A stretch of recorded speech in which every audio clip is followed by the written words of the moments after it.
네, 저는 오늘 이 본문의 말씀을 가지고 복음의 능력, 사람을 살리다라는 제목으로 함께 은혜를 나누도록 하겠습니다. 제가 오늘 본문을 22절에서 24절까지만 읽었지만 우리가 전체적으로 알고 살펴볼 내용은 14절부터 42절의 말씀입니다. 길어 보이지만 우리가 너무나도 잘 알고 있는 베드로의 설교입니다. 사랑하는 성도님들, 지금 우리와 교회는 복음이라는 단어 앞에 서 있습니다. 요즘 황사와 미세먼지가 많기는 하지만 그래도 화사하고 화창한 이 봄이 왔어요. 꽃이 피는 이 봄에 우리는 단순한 행사를 준비하는 것이 아니라 생명을 살리는 하나님의 역사에 동참하는 새생명 축제라는 큰 행사를 앞두고 있습니다. 그래서 곧 다가올 지선 초청 찬양 콘서트와 그 부활절 칸타타는 단지 문화적인 이벤트가 아니라 복음이 누군가의 마음에 스며드는 순간들입니다. 음악을 통해, 이야기와 예배를 통해 누군가는 처음으로 예수님의 이름을 듣게 되고요. 누군가는 오랫동안 닫아놨던 마음의 문을 열게 될 것입니다. 이때 우리가 다시 붙잡아야 할 질문은 이것입니다. 복음은 오늘도 여전히 사람을 살릴 수 있는가? 우리는 그 복음을 정말 믿고 있는가 하는 것이죠. 오늘 본문인 사도행전 2장은 그 질문에 대한 놀랍고도 분명한 대답을 해주고 있습니다. 오순절 성령 강림 이후에 베드로는 담대하게 복음을 전했고 그 말씀을 듣는 사람들 중 3,000명이 회개하고 세례를 받았습니다. 그리고 교회가 태어났어요. 한 사람의 설교가, 아니 정확하게 말하자면 이 복음의 능력이 사람들을 일으켜 세운 사건이었습니다. 복음은 단지 이론이나 교리가 아닙니다. 복음은 생명이고 능력인 줄 믿습니다. 복음은 넘어져 있던 사람을 다시 일으켜 세우고 절망에 빠진 마음이 다시 소망으로 채워지는 것입니다. 죄와 죽음 가운데 있던 사람을 다시 살아나게 하는 것, 그것이 복음인 줄 믿습니다. 그래서 우리가 이번 새생명 축제를 통해 바라는 것도 이것입니다.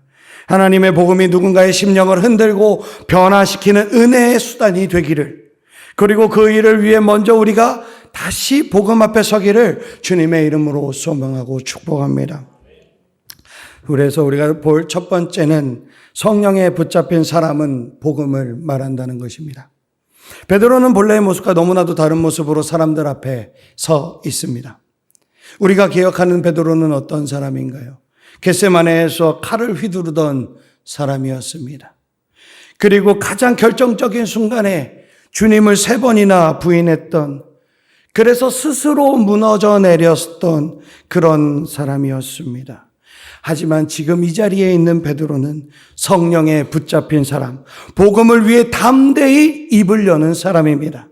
베드로의 입술을 통해서 처음 선포된 이 설교는 복음이 사람을 어떻게 바꾸는지 보여주는 아주 살아있는 증거입니다. 사도행전 2장은 단순히 기적이나 놀라운 현상에 대한 기록이 아닌 거예요.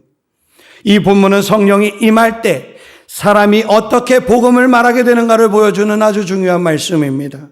복음은 성령님과 함께 역사하는 거예요. 그리고 성령은 사람을 바꾸고 입술을 열어서 예수님을 전하게 하는 것입니다. 베드로는 많은 사람들 앞에 섰어요. 그리고 말합니다. 이들이 세술에 취한 것이 아니다. 하나님의 말씀대로 된 것이다 라고 말하면서 요엘서 2장의 말씀을 인용하죠. 이게 중요한 거예요. 베드로는 자신의 느낌이나 감정으로 말하지 않았습니다. 베드로는 말씀 위에서 복음을 말한 거예요. 그리고 이 말씀이 사람들의 마음을 찌르기 시작했습니다. 사랑하는 성도님들, 성령의 사람은 복음을 말합니다. 그 입술에 힘이 있고 마음에 확신이 있습니다. 그래서 그 말이 사람들을 감동시키는 거예요. 왜죠? 그 말이 자기로부터 나오는 것이 아니라 하나님으로부터 그 말이 나온 것이기 때문입니다. 오늘 우리 교회가 복음을 전할 때 가장 먼저 필요한 것은 프로그램이나 전단지나 포스터가 아닙니다. 무엇보다 먼저 필요한 것은 복음을 말하고자 하는 그 한 사람의 심령이 성령님께 붙잡히는 것입니다. 그런데 많은 분들이 이렇게 말해요. 저는 복음을 전도하는데 능하지 못합니다. 저는 입이 너무나도 무거워요. 괜찮습니다. 그럴 수 있어요. 베드로도 처음에는 그랬습니다. 주님을 끝까지 부인했습니다. 그러나 성령께서 그 입술을 복음의 입술로 바꿔주시는 것입니다. 하나님은 우리에게 능숙한 언변을 요구하는 것이 아니라 하나님은 성령에 붙잡힌 그 한 사람의 순종된 그 입술을 통하여서 복음이 선포되기를 원하시는 것입니다. 그래서 우리가 가장 먼저 준비해야 될 것은 입술의 용기가 아니라 마음의 충만함입니다. 성령이 우리의 심령을 채우면 복음은 저절로 우리의 삶을 뚫고 나오게 되어 있는 거예요. 삶으로 흘러나오는 복음, 그것이 진짜 복음인 것입니다. 그날 베드로가 성령에 붙들려서 두려움도 이겨내고 그 입을 열었고 복음은 사람들의 마음을 찔렀습니다. 그 복음은 3,000명의 회개와 믿음의 열매를 맺었어요. 사랑하는 성도님들, 복음은 오늘도 여전히 사람을 살리는 줄 믿습니다. 복음은 오늘도 누군가를 기다리고 있습니다. 그리고 그 복음을 전할 사람은 다른 누군가가 아니라 바로 저와 성도님들, 바로 우리인 줄 믿습니다. 그렇다면 베드로는 이 사람들 앞에서 무엇을 말했을까요? 베드로가 성령에 붙잡혀서 전한 복음의 핵심이 무엇이었을까요? 그 핵심은 바로 예수 그리스도입니다. 그래서 두 번째는요, 복음의 중심은 오직 예수 그리스도입니다. 제가 질문 하나 하겠습니다. 우리 성도님들, 복음이 무엇입니까? 복음. 복음하면 뭐가 제일 먼저 떠오르십니까? 성경. 성경도 떠오르고 또 뭐가 떠오르십니까? 네, 뭔가 많이 떠오르실 거예요, 지금. 네, 예수님도 떠오를 거고, 성령님도 떠오를 거고, 말씀도 떠오를 거고, 많이 떠오를 겁니다. 복음은 단순한 그저 도덕적인 교훈이나 윤리적인 메시지가 아니라, 복음은 철학이 아니라, 복음은 사건입니다. 예수 그리스도께서 우리의 죄를 위해서 십자가에 죽으셨고요. 하나님께서 그 예수님을 다시 살리셨습니다. 그리고 지금도 여전히 그 예수님은 하나님의 하늘 보좌 우편에서 우리를 위해서 다스리시고 그리고 우리를 위해서 중보하고 계시다라는 구원의 사건입니다. 베드로는 복음을 전하면서 이 사건의 중심에 예수 그리스도를 세워놓고 있는 것입니다. 우리 36절 말씀을 한번 읽어보도록 하겠습니다. 그런즉 이스라엘 온 집은 확실히 알지니 너희가 십자가에 못 박은 이 예수를 하나님이 주와 그리스도가 되게 하셨느니라 하니라. 아멘. 이 얼마나 복음의 핵심을 꿰뚫고 있는 말씀인가요? 예수님은 인간의 죄 때문에 죽으셨고 그 죽음은 단지 유대인이나 로마인의 손에 의한 것이 아니라 하나님께서 미리 정하신 뜻과 섭리 안에서 이루어진 것입니다. 그리고 예수님은 다시 살아나셨어요. 복음은 단지 예수 믿고 천국 가라 이게 아닙니다. 복음은 이렇게 말하는 거예요. 예수님은 누구신가? 그분의 죽으심과 부활은 당신에게 과연 어떠한 의미가 있는 것인가? 베드로는 시편 16편과 110편을 인용하면서 예수님의 부활과 승리를 증언합니다. 이것은 단순히 그저 구약의 인용이 아니라 예수님이 하나님의 그 약속된 메시아임을 분명하게 보여주고 있는 거예요. 사랑하는 성도님들, 복음은 예수 그리스도 그 자체입니다.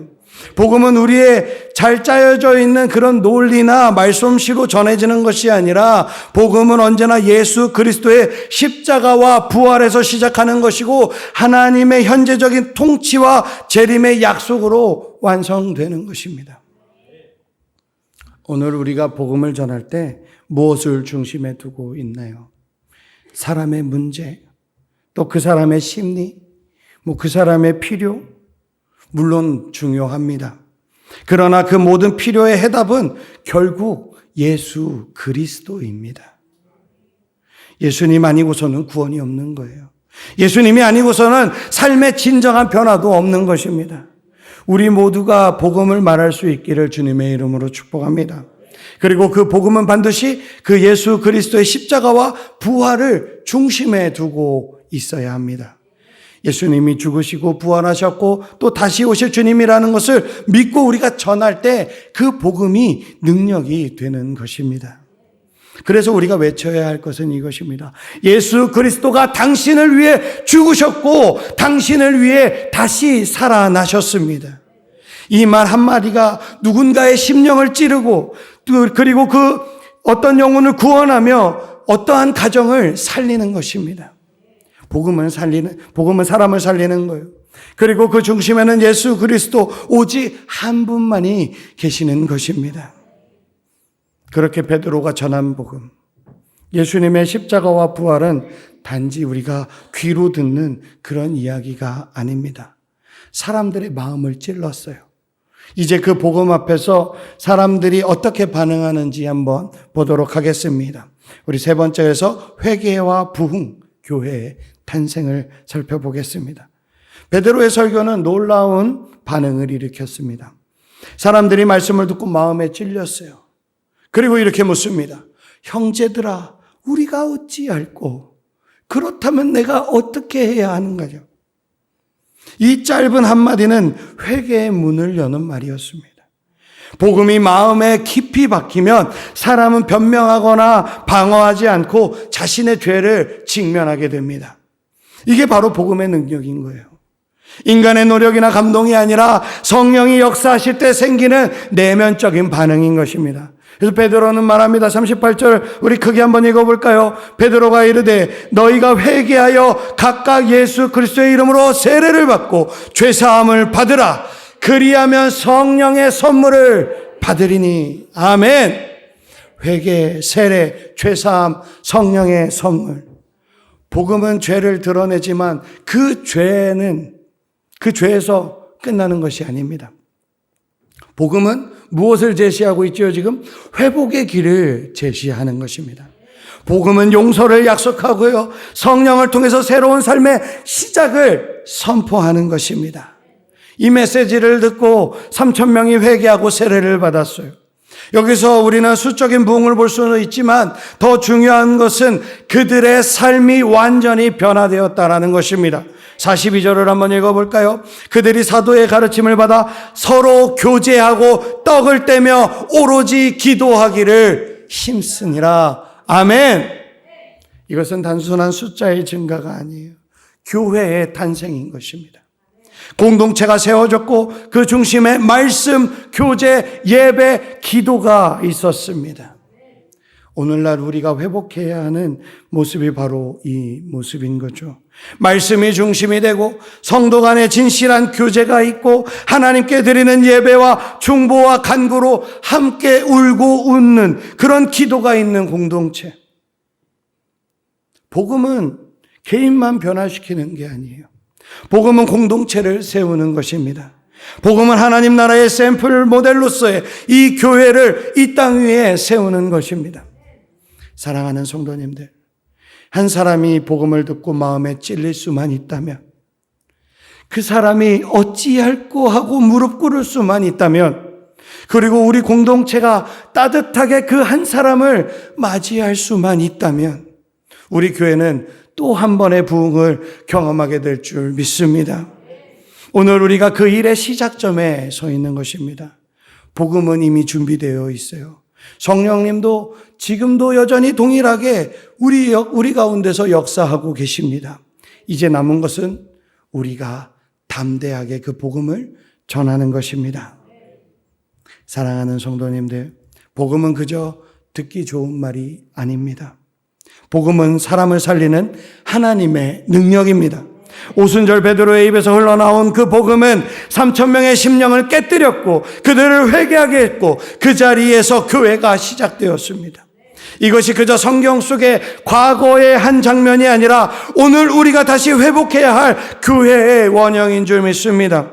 하나님의 말씀을 듣고 마음에 찔리고 그 말씀 앞에 무릎 꿇고 회개하며 성령을 받고 교회를 이루며 세상을 변화시키는 공동체. 그 공동체가 우리 하늘사랑의 교회가 되기를 주님의 이름으로 축복합니다. 우리는 지금 이 시대에 누군가에게 복음이 전해지기를 기다리고 있습니다. 한 명의 마음이 열리고 한 가정의 소망이 회복되고 한 영혼이 주께 돌아오는 그 순간을 위해 우리는 함께 기도하고 찬양하고 준비하고 있습니다. 사랑하는 성도님들, 복음은 여전히 살아 있습니다. 그리고 하나님은 오늘도 사람을 찾고 계십니다. 복음을 말해줄 사람, 복음을 삶으로써 보여줄 사람, 복음의 능력을 믿고 기도하면서 전할 그 한 사람, 그 한 사람이 저와 사랑하는 성도님들이 되시기를 주님의 이름으로 축복합니다. 우리 안에 있는 예수님의 이름이 누군가의 생명을 살리는 복음의 통로가 되기를 주님의 이름으로 축복합니다. 너는 말씀을 전파하라. 때를 얻든지 못 얻든지 항상 힘쓰라. 이 말씀처럼 우리가 걸어가는 일상의 모든 자리에서 오늘도 복음을 품고 복음을 전하고 복음의 능력으로 살아가는 저와 하늘사랑의 교회 모든 성도님들이 되시기를 주님의 이름으로 축복합니다. 아멘.